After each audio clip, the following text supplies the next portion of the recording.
алып келе жатыр. Мына жерде уже 2 адам өліп жатыр.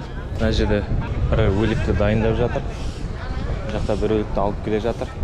Дәл мына жерде бір өлікке ағаштарын бәрін дайындап қойған.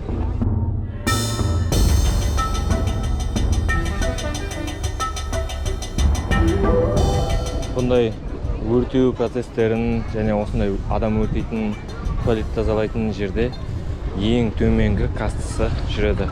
Осыған дейін мен айтқан болатын, 4 кастаға бөлінеді және 5-шісі ол қол тигізуге болмайтындар дейді. Яғни неприкасаемые дейді ғой. Ең жаман жұмыстарды жасайтындар. Міне мынасы ашын 4-еуі кетіп бара жатыр, суға түсіреді. Ішінде бір туысқаны бар шығар. Суға түсіреді, сосын алып келеді. Ана жерде өртеніп жатыр. 2 өрт. Мына жерде міне дайындалып жатыр. Харишандра гайд деген жер бұл жер. Бұндай жерлер өте көп, тек қана мына жерде емес, басқа жерде де өртейді. Міне процесін мына жерде дайындап жатыр. Ақ ұн сияқты бірдеңе төсеп жатыр. Әйтеуір жел жағына тұрып алған екен. Өртеніп жатса күлі маған қарай ұшпайды.